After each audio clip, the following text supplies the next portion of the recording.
बात खबरों की बजट के साथ केंद्रीय वित्त मंत्री निर्मला सीतारमण का, जिनने लगातार 9वीं बार बजट पेश कर एक इतिहास रचा।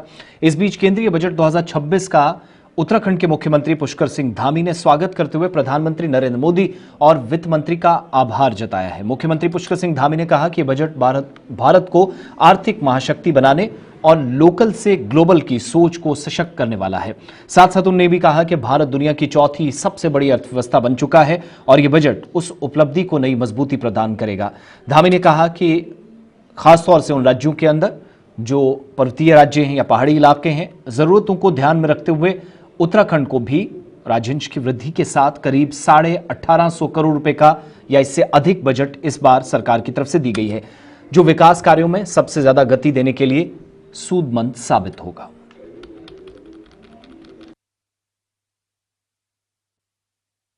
श्री नरेंद्र मोदी जी के नेतृत्व में विकसित भारत के संकल्प को पूरा करने वाला ये बजट भारतवासियों की आशा अपेक्षाएं, उनकी आकांक्षाओं को पूरा करने वाला बजट है और साथ ही जो भारत एक महाशक्ति के रूप में, आर्थिक महाशक्ति के रूप में उभर रहा है, आज दुनिया की चौथी सबसे बड़ी अर्थव्यवस्था बन गया है, उसको और विस्तार देने वाला बजट है। इसके साथ साथ लोकल से ग्लोबल बनने का बजट है और लोक कल्याणकारी बजट है। इसमें हर वर्ग के उत्थान का प्रावधान किया गया है। हर राज्य का, वहाँ की परिस्थितियों का पूरी तरह से ध्यान करते हुए इस बजट को बनाया गया है। भारत के संकल्प को पूरा करने वाला ये बजट है।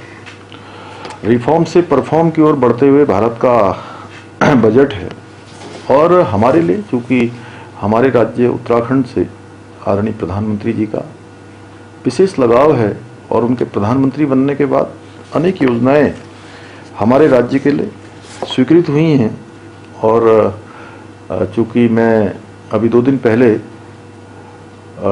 हमारे प्रगति पोर्टल पर जो 42 योजनाओं की समीक्षा का एक आकलन कर रहा था, तो 3.5 लाख करोड़ से ज़्यादा की योजनाएं अभी तक गतिमान हैं।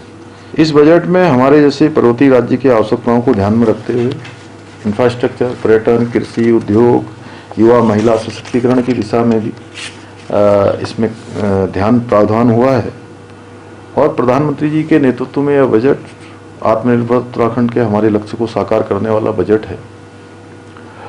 इस बजट में गत वर्ष की तुलना में राज्यांश बढ़ा है। लगभग 1850 करोड़ से अधिक की धनराशि हमको इसमें मिलने वाली है।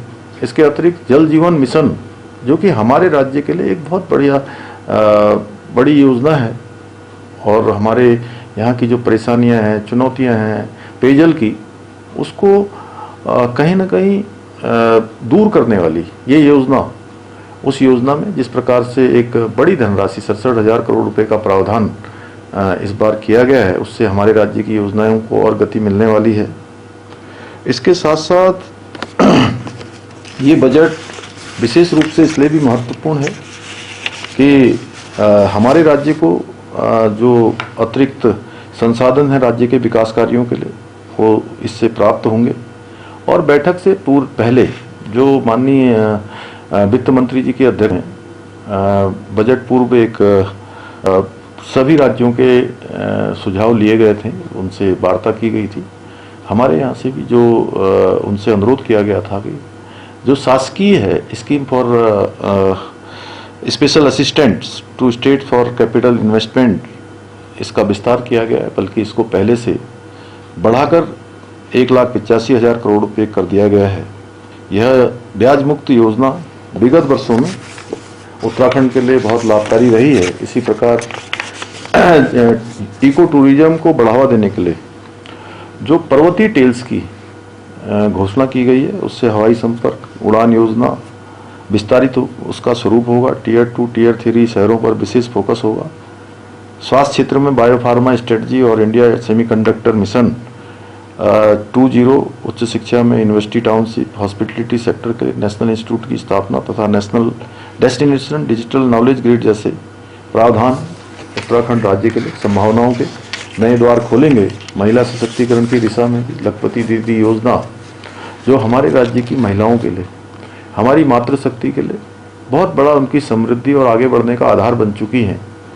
उसमें भी जो हमारे स्वयं सहायता समूह हैं उनको उद्यमिता से जोड़ने के लिए जो 10,000 करोड़ रुपए के समर्पित SME ग्रोथ फंड तथा महात्मा गांधी ग्राम स्वराज पहल जैसे निर्णय ग्रामीण और स्थानीय अर्थव्यवस्था को मजबूती प्रदान करेंगे। कुल मिलाकर ये केंद्रीय बजट 2026 विकसित भारत के संकल्प के साथ साथ आत्मनिर्भर उत्तराखंड के हमारे लक्ष्य को साकार करने में भी बहुत महत्वपूर्ण भूमिका निभाएगा।